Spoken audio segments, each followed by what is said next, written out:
What's up, everybody? It's Punk Rock Talk, episode 41.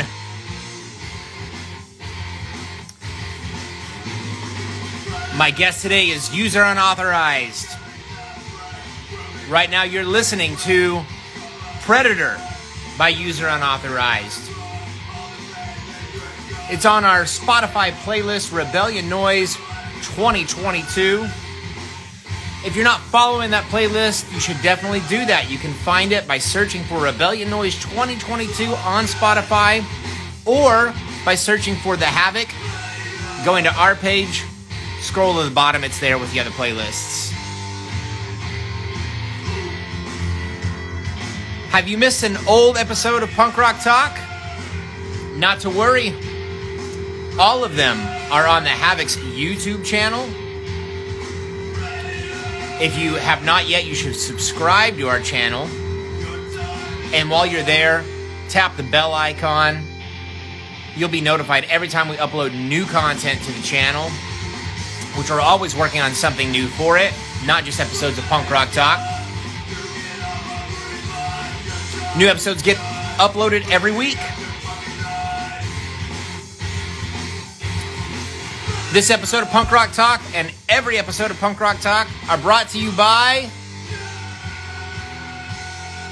Dead and Buried Inc. Are you in a band? Do you need merchandise? They are your source. They can do it all. T-shirts, buttons, patches, stickers, bandanas, banners, posters, whatever, you name it, they can do it. This episode of Punk Rock Talk and every episode of Punk Rock Talk is also brought to you by Rebellion Noise Records. That's right, Rebellion Noise Records. We've got a couple of compilations out. The first one we put out is The Sounds of 40 Fest. And the most recent one is Punk Rock Attack Volume 1. Currently working on Punk Rock Attack Volume 2. If you have ordered copies of these and have not received them yet, please be patient. They are going out in the mail this week. It's just me running this, and I got a lot of other things that a lot of other plates that I'm spinning. But if you would like a copy, you can order it by going to our website, which is, you can find that in the link in our bio here on Instagram at Rebellion Noise Records. They're free. Just pay $5 for shipping. That's it. And we'll send it out to you, along with some other stuff. All right.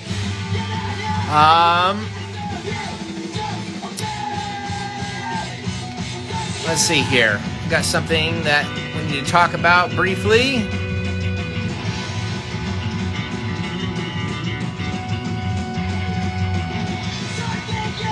Here we go. Our good friend Brittany from Oil Change, their drummer, is in need of heart surgery. She is currently trying to get as much information as she can from the doctors to determine when the surgery is going to be. Definitely sometime next year, hopefully early next year. Valve replacement.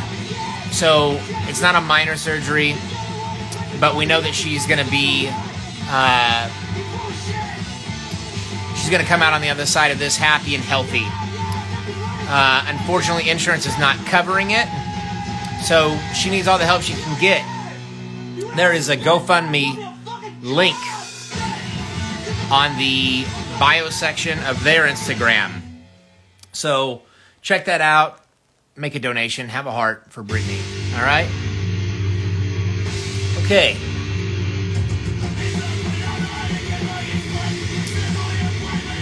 I think it's about time that we go ahead and invite our guest. If you have questions for User Unauthorized or myself at any point during this live stream, you can submit them by tapping that question mark icon on your device. Please don't put them in the comment section, okay? I usually don't see them there. But if you just tap that question mark icon on your device, you can submit your questions there. And they don't have to be about either of our bands. It could be, what we had for dinner last night. Really, whatever you want to ask. It's your opportunity to chime in and be a part of this. All right, guys. Let's go ahead and send the invitation.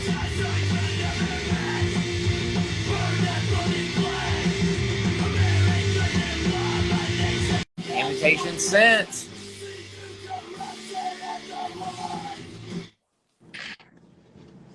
Yo, What's up? what's up, Jason? How you doing, man? I'm doing good. I'm sitting in my car outside of the tattoo shop. So, yeah. Very cool. Most people that are regulars on the show, they know that I usually will have a pre-interview FaceTime call with whoever the guest is. Right. And so when we got on our call, I was like, okay, this is kind of cool because we've never had somebody do an interview from their vehicle before. So Yeah. little interesting, but Yep. I'm glad it's working out. That you're in some place where it's quiet and there's plenty of light and all that good stuff. Yeah. Tattoo shop isn't too quiet. So, Right. figure be best out here. And it's warmer in here than it is outside. Right on. Yeah, it's probably pretty cold down there, right? A little bit. I mean, it's in the 50s. It's cold for Texas, not for anything else, Yeah.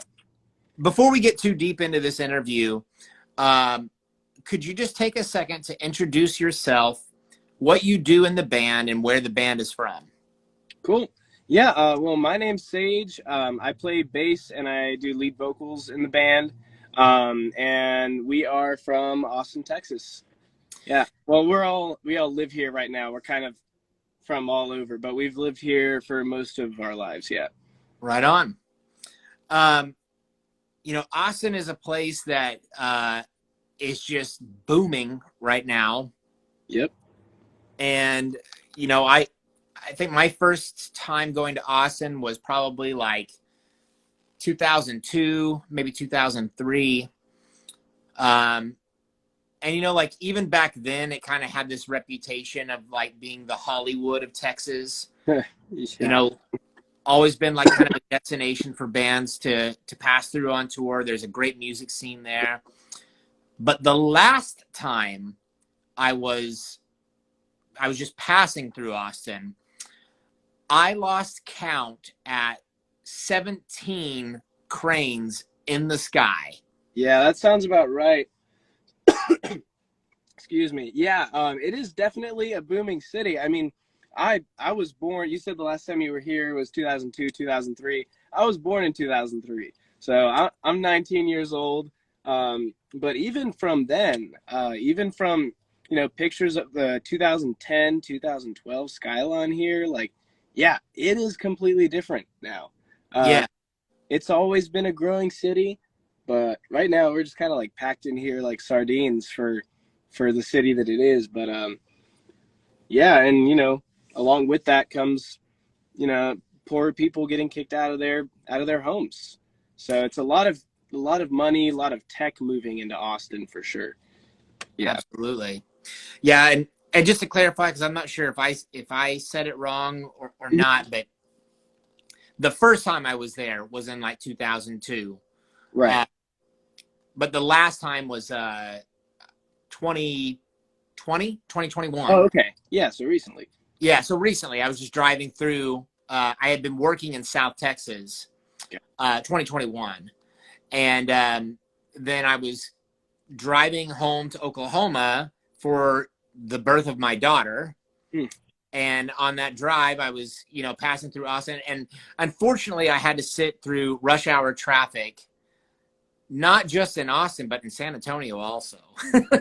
It goes all the way. Yeah. I mean, when I was in school, like, when I was a little kid, I'm still a kid, but, when I was a little kid and my mom would drive me to school, like, yeah, rush hour traffic ended at 5. Now it ends at like 8 o'clock. Yeah. Yeah, it's totally wild, man. I think a lot of that has to do with, people are fleeing the West Coast and looking for other places to go to. And, a lot of those people, like you said, come from the tech world or big business. They're Right. tired of being taxed in California, Hmm. and they're looking for alternatives. Um, and so it's just, it's causing this huge shift in things. Yeah, it is. And you mentioned specifically, kind of the impact that it's been having on, people in the community that aren't wealthy. Right. Uh, they may be poor or they're homeless. Right. And you're seeing that firsthand. And I get the sense that that is something that, has made a big impact on you and kind of your perception of the city. And, Yeah. um, you know, what what does that all mean to you? Um, well, growing up, like I grew up in East Austin, which is like, you know, East and South Austin, especially like the farther you get from the city, it gets poorer as you go farther for sure. So growing up in East Austin, I was one of those families. My family wasn't very fortunate. Luckily, I had a very dedicated mom, and we got by just fine. But yeah, we experienced poverty. Our neighbors experienced poverty. Our family. Um, and coming from a Latino family also, yeah, like even in San Antonio, my family in San Antonio, Houston, they all struggle as well. So it's a very personal topic, for sure. It hits really close to home. And yeah, the homeless population here is growing every day, as people are getting kicked out of their apartments or their houses. And it's really sad for sure, because they're good people and they just want a place to live, but they can't keep up with how high rent is rising right now. Yeah, unfortunately, that is kind of just becoming a common theme all across the country. Yeah. And I mean, I'm friends with people, all over the country, on social media. Right. And so I see their posts about like, what the fuck? How am I ever gonna be able to afford a home or to start a family or and it's it's another reason why I decided to leave California. I wanted to come back to Oklahoma, where I was born and raised, and be closer to family, especially my parents, as they're getting older. But also, just I wanted to be able to afford a better life so I could start my own family. Right. But even here, it's climbing, and the mentality amongst the workforce here too has definitely changed compared to when I was, first entering the workforce as a kid here. Yeah. There's just this mentality, I think, that has just been ingrained into society now, where like if you're not working until you're like ready to die, then there's something wrong with you. Right. Yeah. And I think that's problematic, because it removes the balance, from work life and home life, family life, or whatever it is that you do in your free time to experience some kind of personal joy, like for you and I being in bands, something that we're passionate about, like having to sacrifice that time for work can be really frustrating. Oh, for sure. Yeah. I mean, like, yeah, I I'm lucky enough to live with people that I'm very close to right now. Like my roommates are my best friends and my partner. But yeah, and also lucky enough, I don't have a job I hate anymore. I love working here. I do piercings now. I'm still in my apprenticeship kind of, which is nice. But yeah, like separating work from home life is definitely hard. Like when I wasn't working here, yeah, I was expected to work overtime all week. Like every day, I'd stay 2, 3 hours extra, and I wasn't even 18 yet. I was 17 years old, and every loophole they found for me to work more, they took it. Uh, Right. so yeah, I mean, especially here, like I mean, minimum wage is $7 an hour, you know, and living in a city where an average 2 bedroom apartment costs almost 2 grand, like that is insane to me. It really is. Like I live with 4 people in a 2 bedroom with 3 dogs, and we afford it that way, you know. Yeah. Yeah. Yeah. Some of that blows my mind, with what they get away with. Um, the last time I was in Texas, I mentioned that I was working there. Hmm. Um, I'm a union carpenter, and when you're a union carpenter, you can go pretty much anywhere in the country for work, Hmm. depending on what the demand is. And I got put on this job building a courthouse, and the bulk of the job for the crew that I was on, the guys were from Chicago. Gotcha. So they were making Chicago's wage, the union wage, which is $50 an hour. Right. Yeah. I was making Oklahoma's wage, which is significantly less than that. Hmm. But then there were some carpenters there that lived local in Texas, Yeah. and theirs was significantly less than what I was making. Right. We're all doing the same work, Hmm. just from different parts of the country. Yeah. And the thing that like just was so shocking to me was like those guys in Texas, like sure they're local so they get to go home every night, but Right. their cost of living isn't cheap. Yeah. No, it's really not. Yeah. Yeah, it's pretty wild. um so I'm curious about user unauthorized. Yes. um all this stuff that we're talking about, I'm sure plays into what the message is Mhm. as a band in your songs, at least to a certain degree. Right. But I'm curious, how you kind of got introduced into the punk scene Hmm. and what led to you being in this band. Can you tell us essentially, the roots of your story? Gotcha. Yeah, so I mean, I grew up. Um, my mom kind of put me onto some early stuff, more like um, not exactly like punk, but like I mean, there was some punk in it. Like she got me onto Dead Milkman when I was really young, but I mostly listened to like she played Bauhaus for me. She played Skinny Puppy for me, um, but I kind of really started getting into the scene in the beginning of high school. I started listening to more like classic hardcore punk, um, and but the thing is, I didn't know anybody else who did. So luckily enough, Johnny, one of our guitarists, we met in our freshman year of high school and just kind of hit it off. we both liked we both liked all the same shit, and we started listening to music together, going to the record store down the street together, and just kind of hanging out.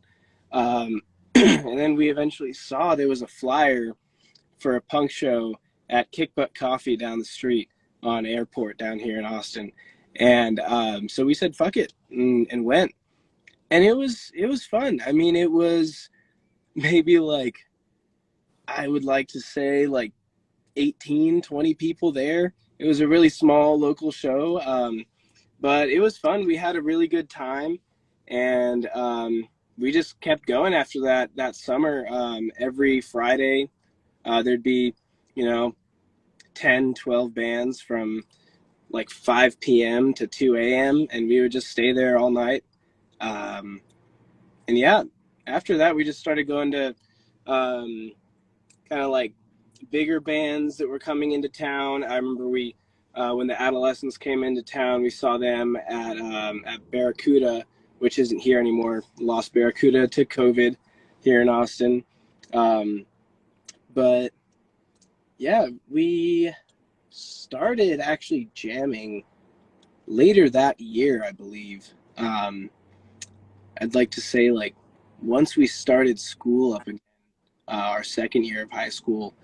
Yeah, I ended up buying a bass, and Johnny already kind of played guitar.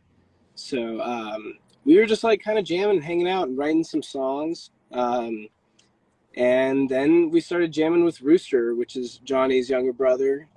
He kicks ass on drums. And eventually Isabella came into play, and we just kind of went off from there. Yeah. It's been going up since then. You said something earlier that intrigued me. You used the phrase classic hardcore punk. Mm-hmm. And what that phrase means to me versus what it means to you might be two totally different things because of the age gap. Right. So I'm curious what bands fall into that category for you. I can tell you that listening to your material, one of the bands that just comes to mind immediately for me is Minor Threat. Yeah.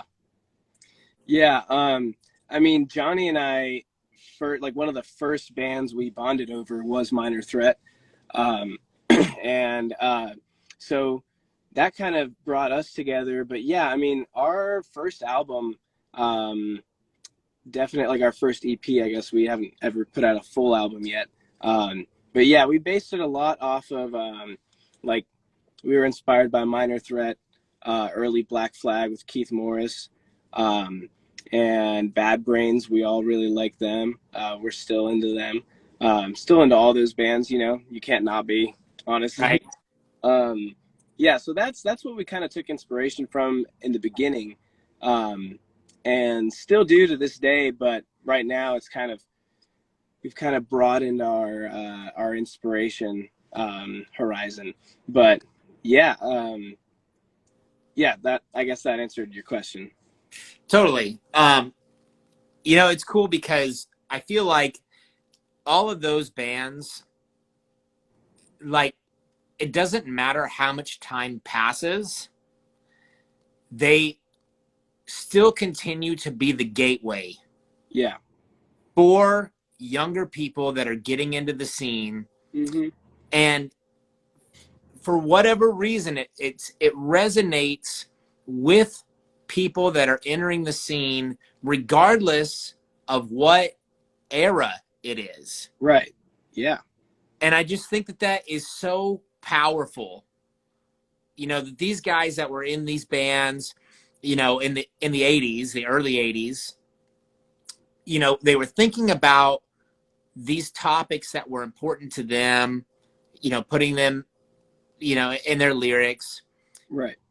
But today, all these years, 40 years later, those topics are still relevant. Yeah, they are. Yeah.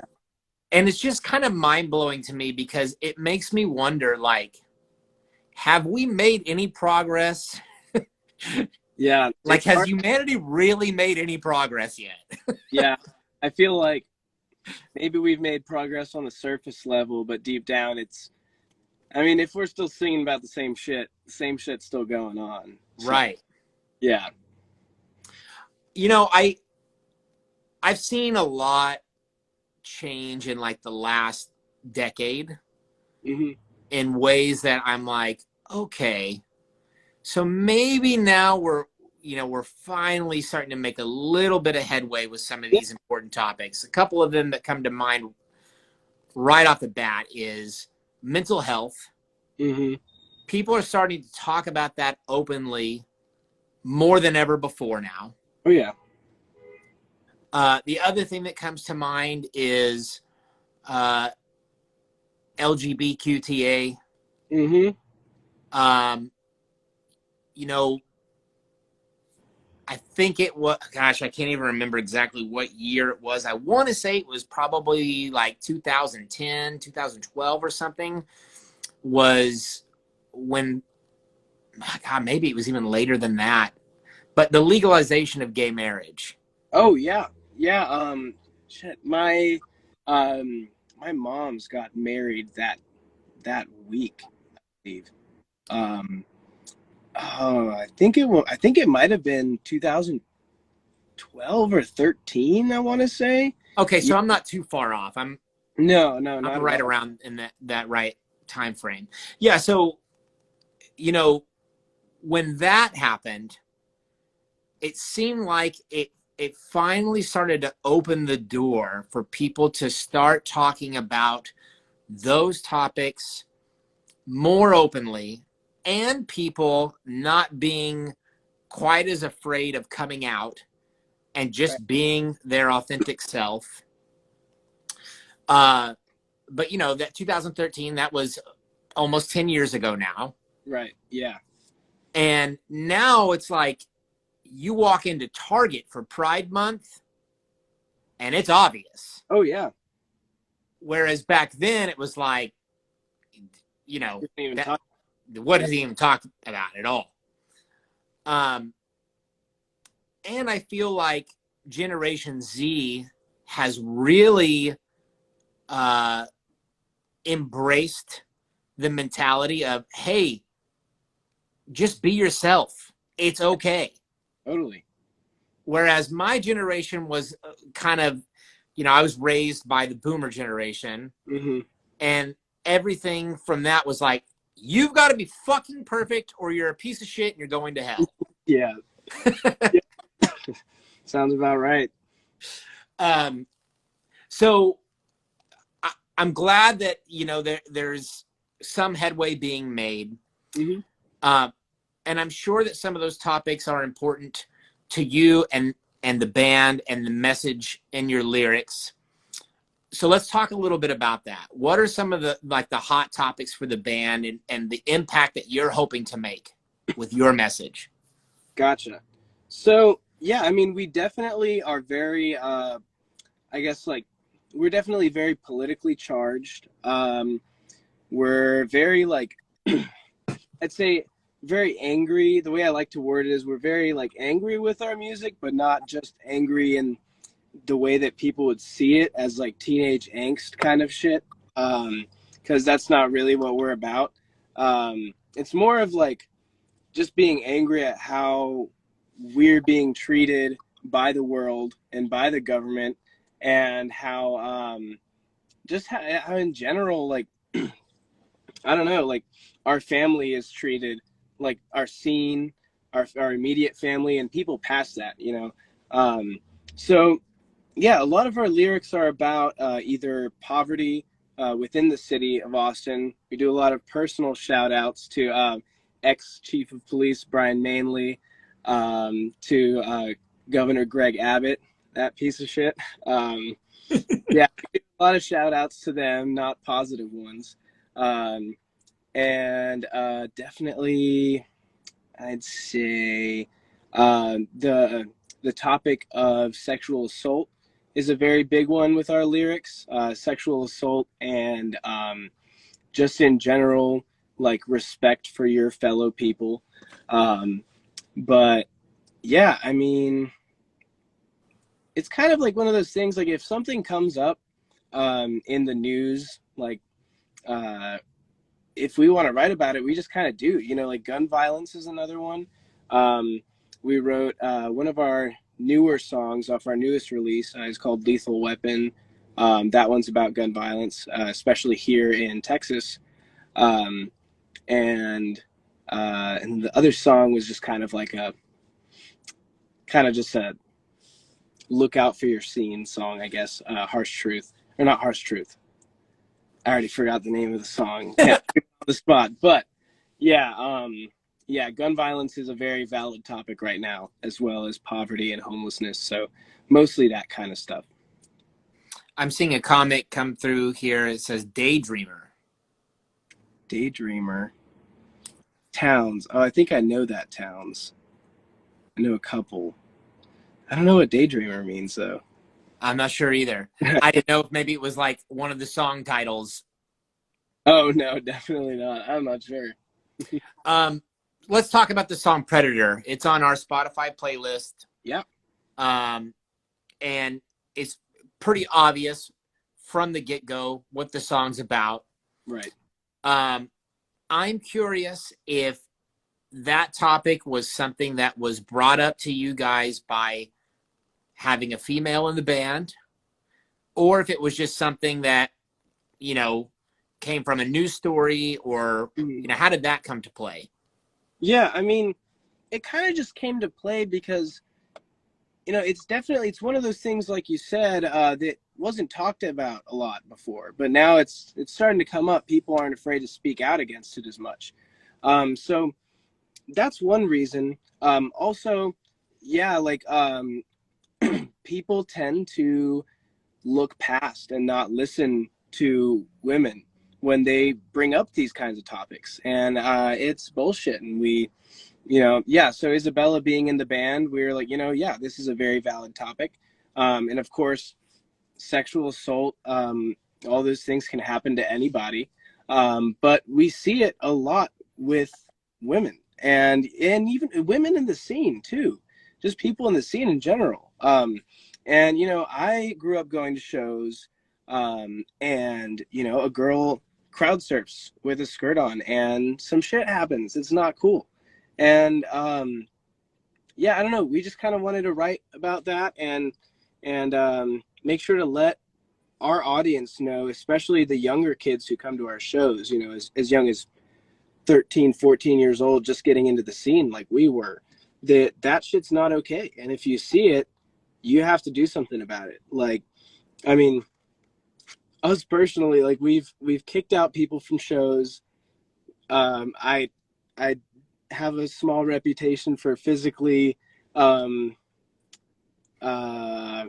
dealing with people at those shows, but it's just like, if you see something, say something. Don't be quiet about it, because it makes you just as bad. I don't know. It's those kinds of people that do those things don't deserve a spot in this community. And yeah, they shouldn't be getting away with the things that they're doing. Yeah, and it's sad because a lot of values, important values, can be learned by being in this scene, for sure. Oh yeah. But when someone's behavior is contradictory to what those values are, it's like, hey, I want you to be a part of this because I think you could learn from it. Mm-hmm. But if you can't play nice, then you can't be here. Yeah, exactly. Yeah, because, like, I mean, we are the Austin punk and hardcore communities kind of sprinkled throughout the city and the suburbs. Like, it's not all kind of like you see all the same people at every show. There's different pockets. But regardless, like, we're all a community here, and we're right. And so yeah, you hear something about somebody, and you know that just hearing something about somebody is like enough to be like, okay, I'm gonna watch out for this person. But you know, once you find out that shit's true, like, yeah, you know, like, they can't be here if somebody's uncomfortable and they've been talked to multiple times and they still refuse to leave, or refuse to do anything about it, or talk to the other person. It's just like, no, like, we're trying to have a good time here, a good, safe time. Just because it's safe doesn't mean it doesn't have to be rowdy. But yeah, we just want to create a safe space for people of all ages. I love that, man, because I think that's the most important thing. Like, you know, everybody that makes their way into this scene is coming from some situation that is less than pleasant. Right.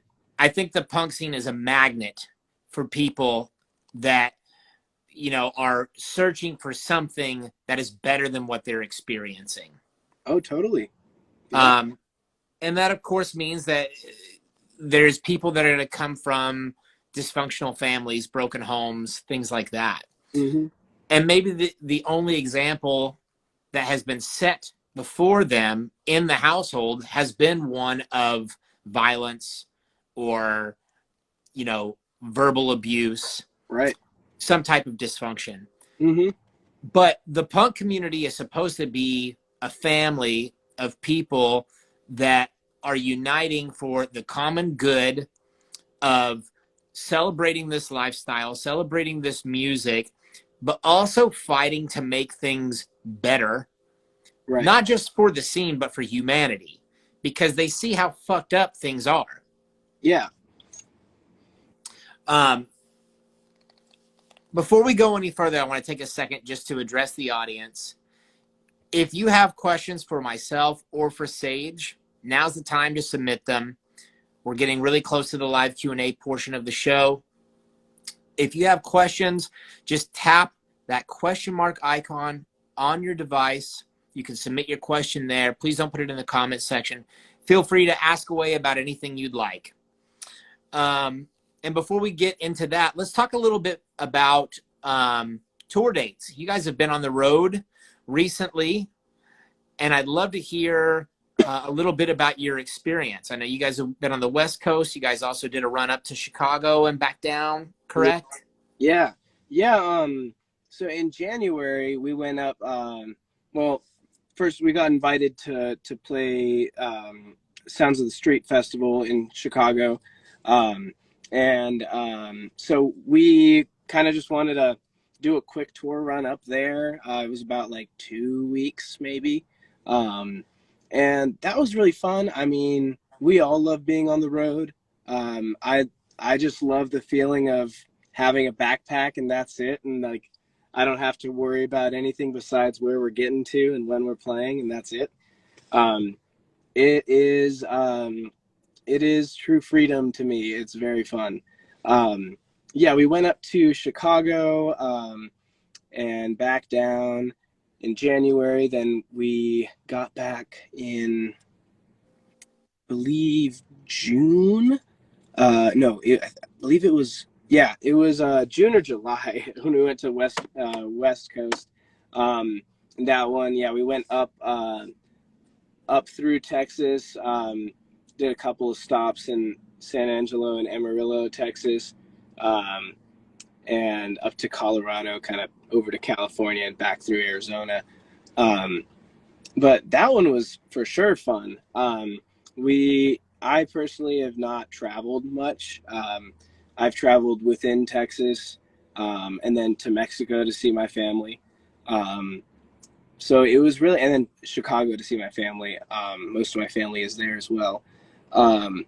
But yeah, so it was nice getting to see new places. And on the topic of sexual assault and touring, we stopped in Salt Lake City, Utah, and there was this whole thing that went down a week before we were there. This known convicted rapist was at a show, at this DIY show, and he ended up getting murdered. Yeah, so that was definitely like, okay, like Predator is going to be a good song to play right now.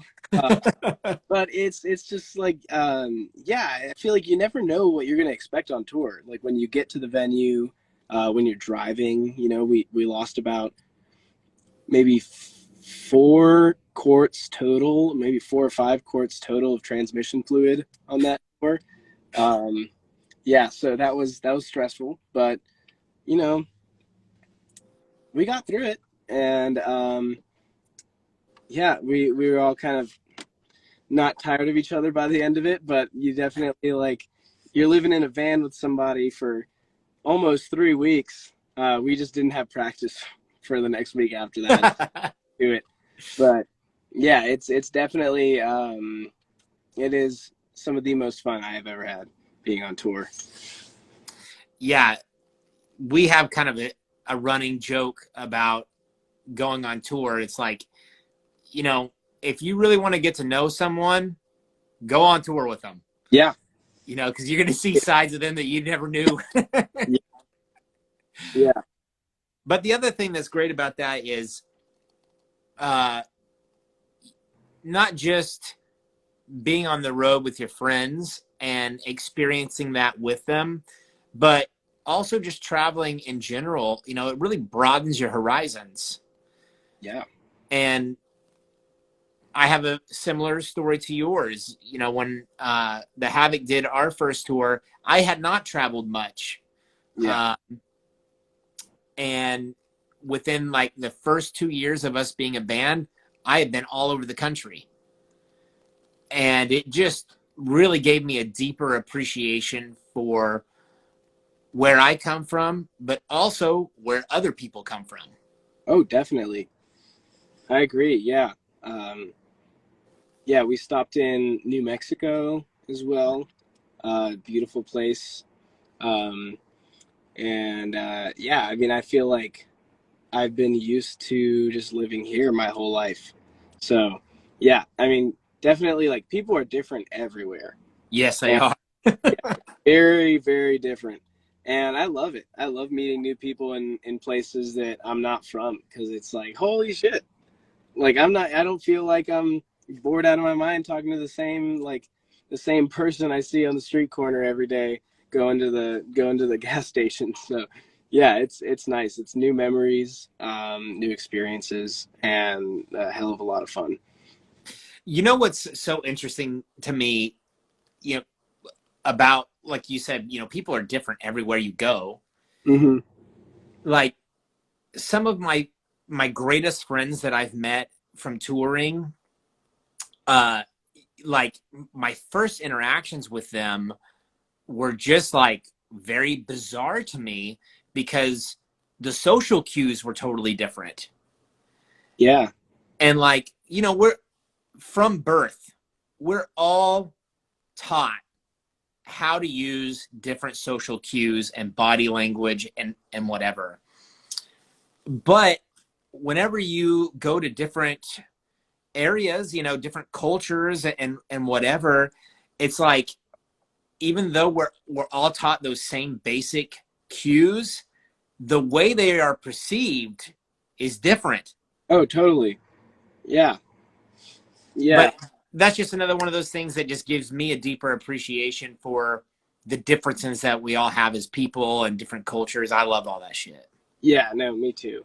I mean, if everyone was the same, I mean, the world would be a very boring and bland place. So, Yes, it would. yeah.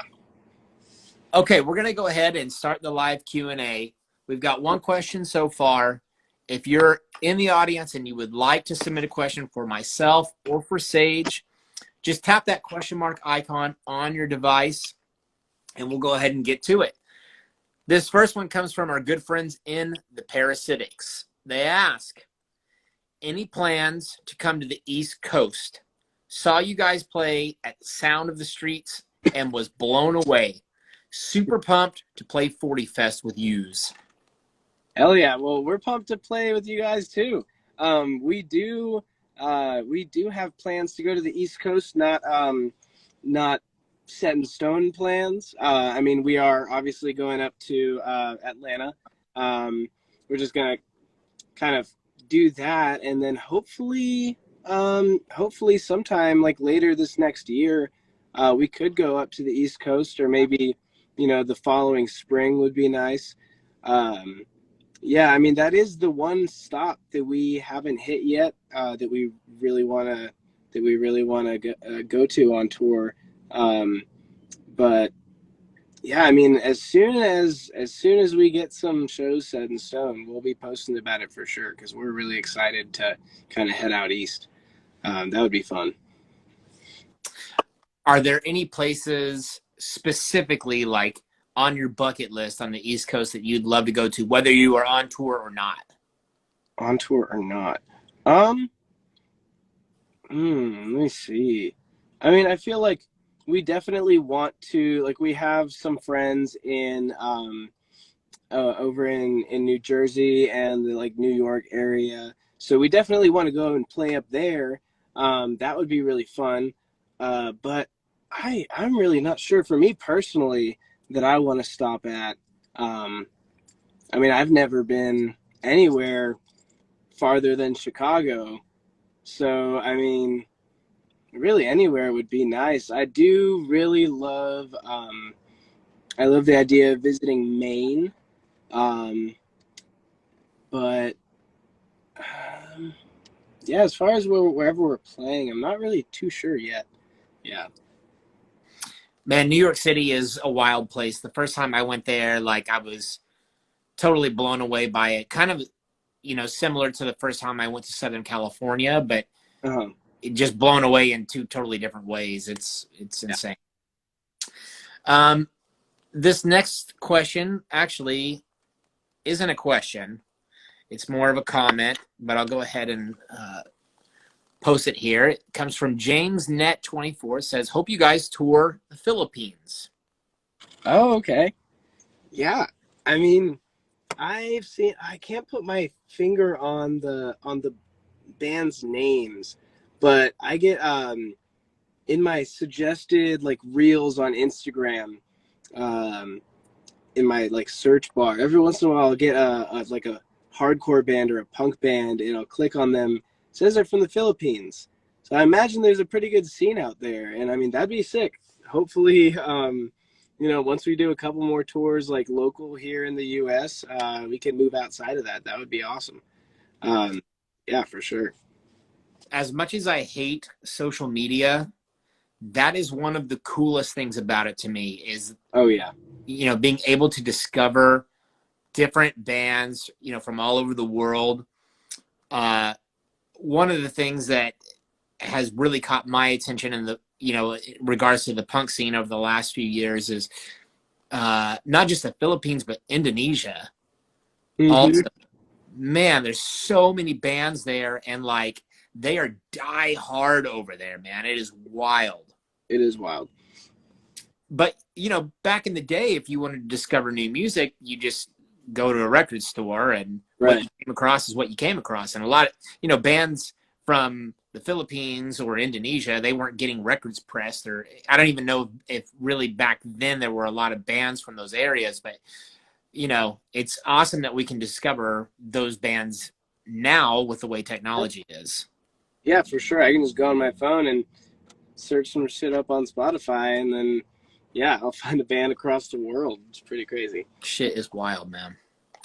Okay, let's see here. Next question. This comes from VINCXLS. What's your favorite place/venue to play at? Ooh, that is a good one.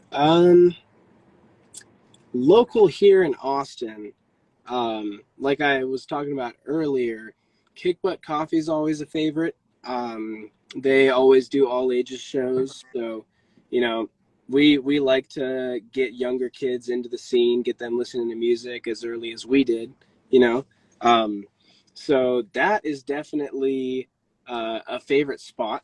But also, as far as like um, sound and stuff, the Mohawk down on Red River, their indoor stage is really good. It's like an old brick building, so the sound is just fucking amazing.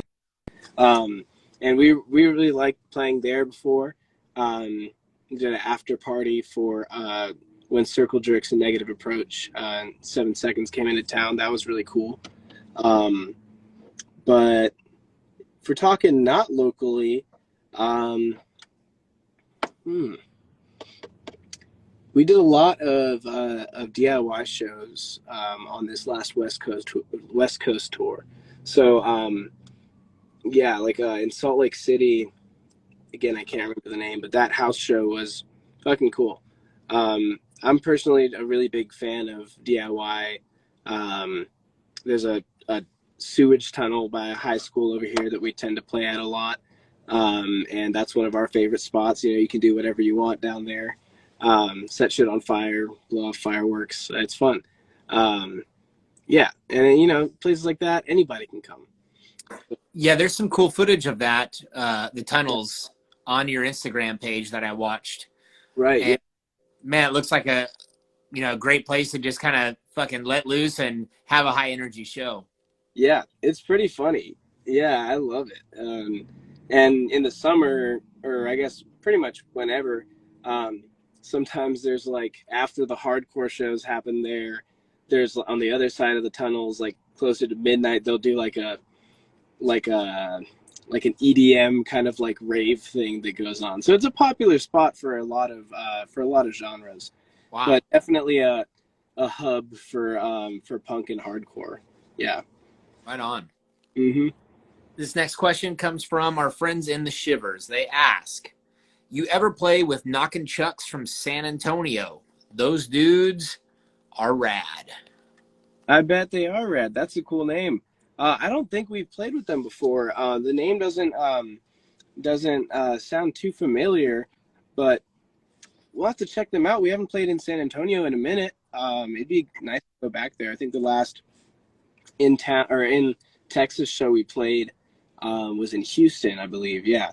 Um, but yeah, San Antonio's got a cool scene. I'm sure we'll be back there soon. We'll hit them up. This next question comes from the Minority. They ask, Sage, who's on your Spotify Wrapped? I actually don't have Spotify.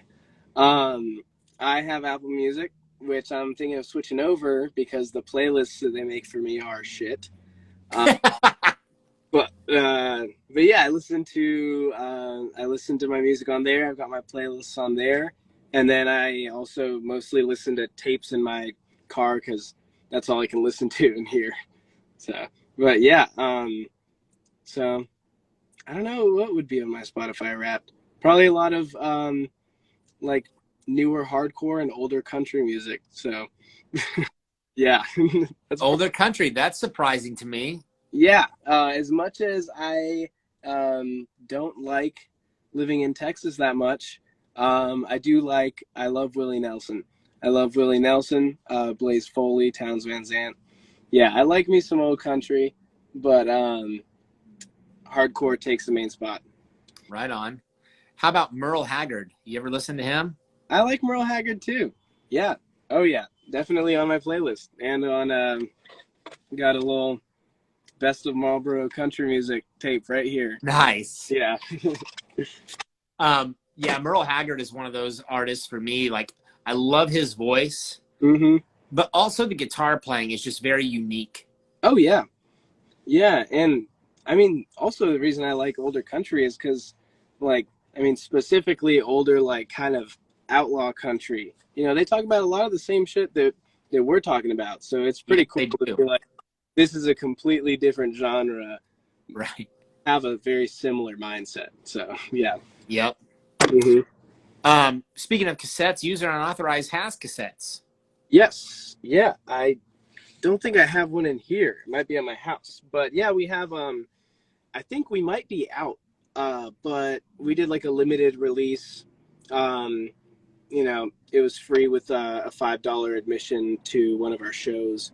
Um and yeah, it was the new release of No Mercy and Lethal Weapon. Um but yeah, they're pretty cool. They sound good. So you know, it was kind of hit or miss. A lot of newer cassettes. Like the sounds, like I mean, cassettes are usually pretty bass heavy anyway, at least in my truck. But they like kind of cut in and out a lot. But ours turned out really well. So yeah, I'm thankful for that. I love that you guys, have released something on physical media. Oh yeah. I mean, the punk scene is kind of notorious for that. Hmm. But I just think, regardless of a scene, it's so important to have that physical media because it just makes an impact on people. Yeah. And, it's like we talk about it all the time, like doing these CDs. Yeah. It's like, man, when somebody gets that, memories are automatically attached to it. Right. Exactly. Just like people getting your cassettes at that show. Like, Hmm. 5 years from now, 10 years from now, if they still have that cassette and they look at it, they're going to think about that show and what happened that night and, like, what was happening in their life at that time. Right. And I just think that's so fucking cool, man. No, I love it for sure. We have, I think there might have been maybe one song. No, actually, I think we've released all of our music so far on physical media. We've done a lot of a lot of 7 inches, and we did one our harsh truth EP we did on a 12. But yeah, um, yeah, we love doing physical media because yeah, I mean like people who come to the shows, they buy one, they want to get it signed, and yeah, like you said, they're gonna look at that later on and be like, oh shit, I remember them handing this to me. I remember that exact moment. But yeah, it's really nice. So just in the last couple of minutes, we've had several questions pop through, which is a very welcome surprise. Yeah, So we're going to run through these real quick for sure. before we wrap it up. This one is on the same topic of what we're discussing right now. Mm-hmm. Comes again from, I'm sorry, I don't know how to pronounce this person's username, but it's VINCXLS. They say, do y'all have CDs? If so, will you be selling them at 40 Fest? Because I'm going to want one. Unfortunately, we don't have CDs. But like I think that's the one physical media we haven't done yet. But we will have plenty of 7 inches. I believe we're out of Harsh Truth Records, but we'll have the Watch Them Fall 7 inch and the Pigs Got a Hold of Me, English and Spanish on the back version. But yeah, we'll have both of those. If you have a record player, we'll have the 7 inches with us, and shirts, stickers, posters, all that stuff. Awesome. I can't wait to see your guys' merch display at 40 Fest too, man. Yeah, pretty cool. This next question comes from Livin Lyman. I'm not exactly sure what the username is. Sorry about that. They ask, any advice for a high schooler starting a punk band? Yeah, I get that. I get that question. Pretty much all four of us get that question quite a bit at shows. My best advice would definitely just be like, I don't know, if you don't play an instrument and you want to play one, you don't have to learn how to play it properly. I don't know how to play bass, but I play bass. Like I'm not a talented bassist. I never learned music theory for that.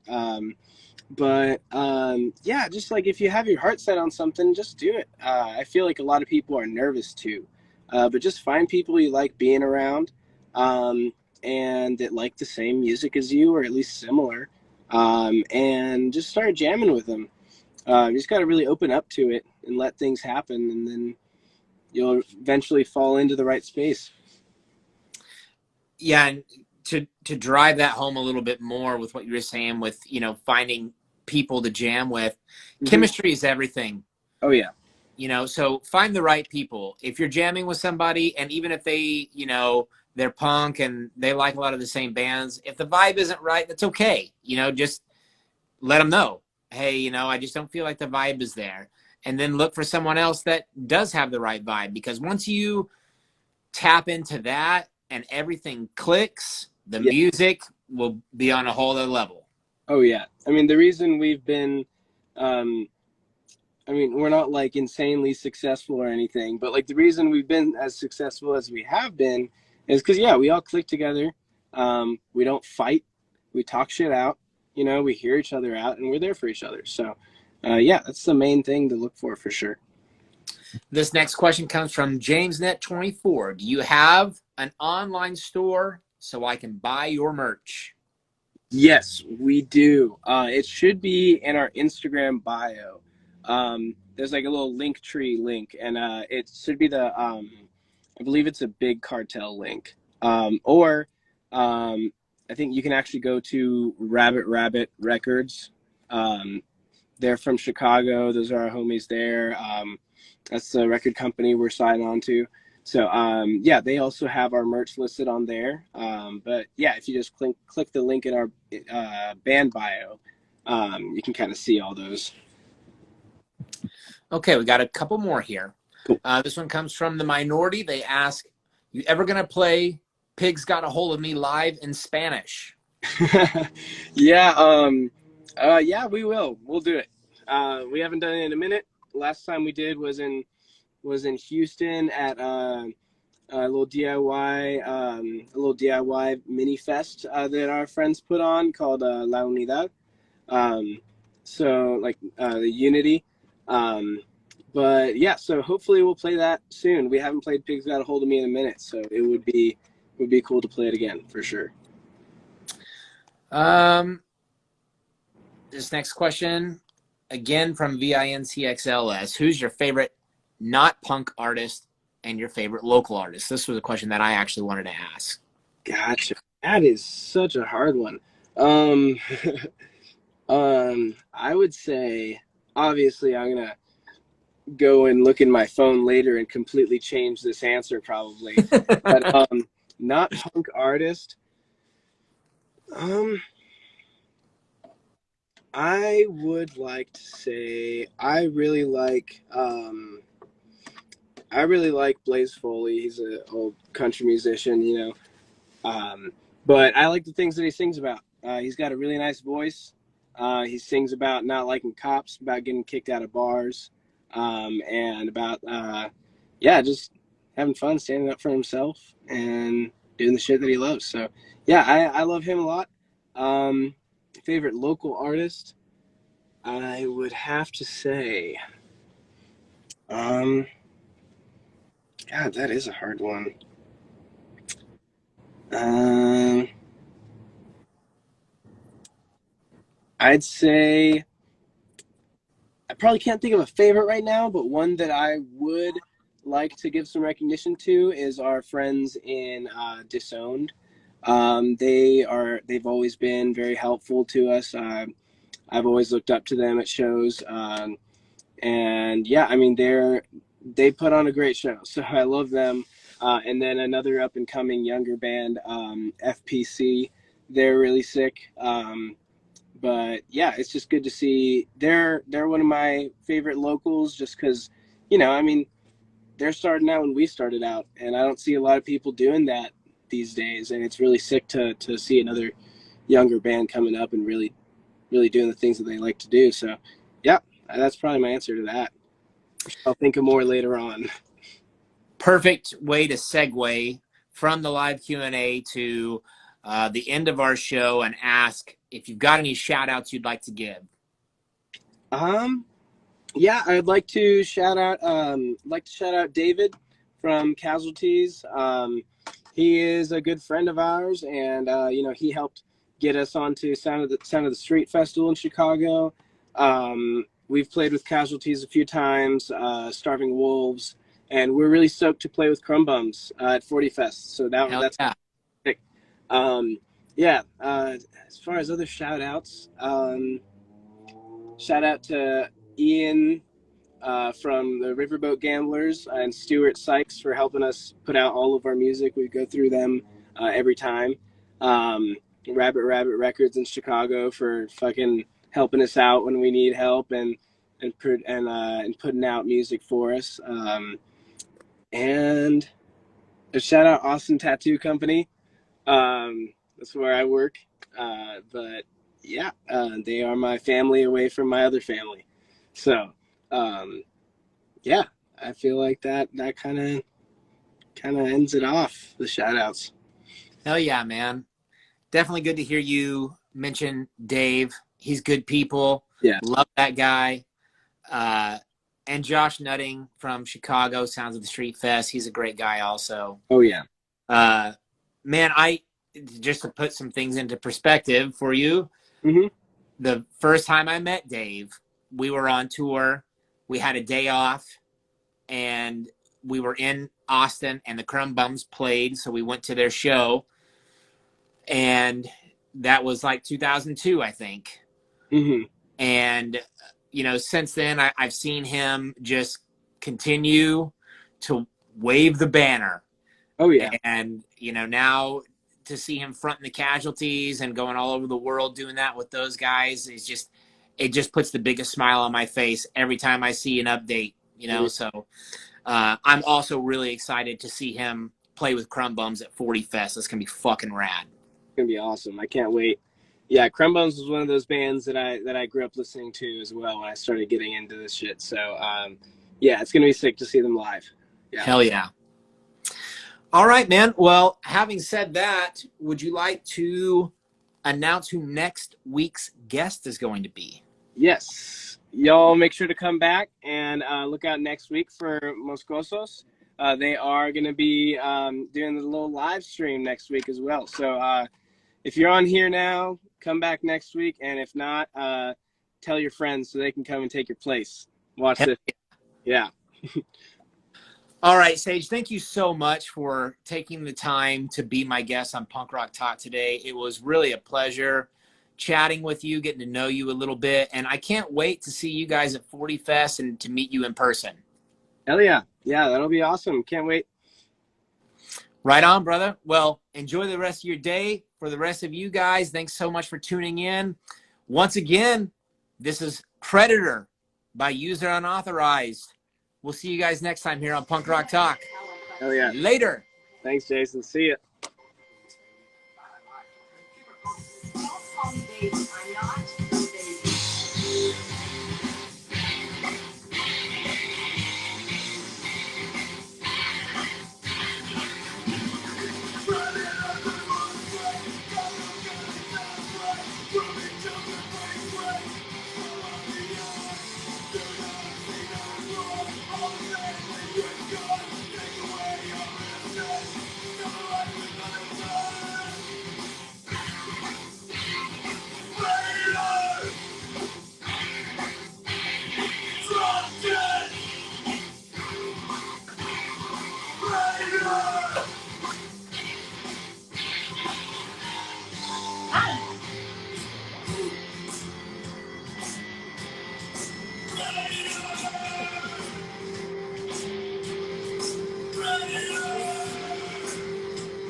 Bye-bye.